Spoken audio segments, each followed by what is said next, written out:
Les forces armées de la République démocratique du Congo ont présenté ce vendredi 15 novembre 2024 à la presse 3 collaborateurs de l'Alliance Fleuve Congo de Corneille Nangaa. Ces derniers ont été interpellés par les services spécialisés le 9 novembre dernier à Lubumbashi dans le Haut-Katanga. Il s'agit de la commissaire supérieure principale Munyamu Guerrero Kabundi Françoise, directrice adjointe de la protection civile de la police nationale congolaise, du Monsieur Nzungize Wakagara Emmanuel, opérateur économique et directeur général de Tukenga, une société basée à Goma en RDC et à Gisenyi au Rwanda, et du monsieur Lengangama Wakonge Pacom, directeur régional AI de la régie des eaux Grand Katanga.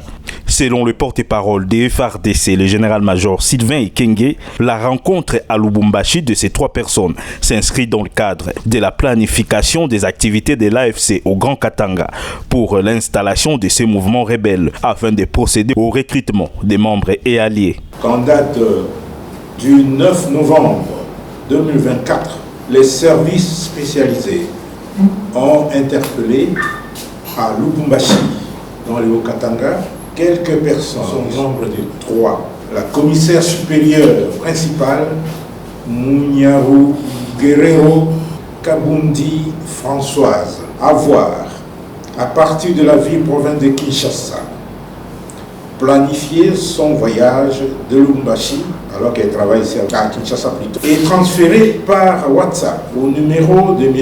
Emmanuel Nzungize Wakagara, civil de son état, l'autorisation de déplacement de la maison militaire, la feuille de route de la police nationale congolaise et la note de congé statutaire. Pour rappel, cet officier avait déjà dans le passé fait l'objet d'une interpellation à Goma, à la frontière avec le Rwanda, pour détention des documents compromettants.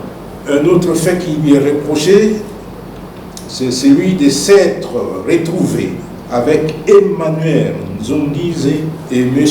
Lengangama Wakonge Pacom, tous deux proches de M. Corneille Nangaa, président de l'Alliance Fleuve Congo.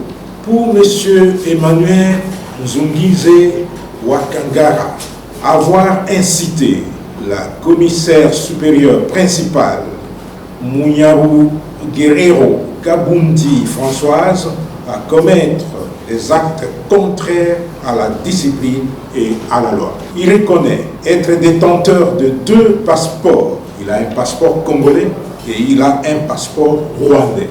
Il reconnaît aussi avoir laissé son passeport rwandais en Zambie et avoir franchi la frontière congolaise avec son passeport congolais. Il est membre actif du mouvement AFC de M. Corneille Nangaa et apporte son soutien actif au dit mouvement. Nombreux messages subversifs ont été retrouvés dans son téléphone. Eh bien, il reconnaît être membre actif et soutient financièrement l'association ISOCO. C'est une mutualité des Tutsis en RDC qui accorde des bourses d'études aux jeunes de la dite association, et je vous informe que la plupart de ces jeunes ont rejoint les mouvements terroristes M23, AFC, RDF. M. Emmanuel Nzungize est l'un des principaux financiers de l'association ISOCO. La 3e personne s'appelle M. Lengangama Wakonge et son prénom c'est Pacom. L'exploitation sommaire de son téléphone a permis de découvrir plusieurs messages de son soutien moral aux activités de Nangaa et de son mouvement AFC. De ce qui précède, nous voulons dire que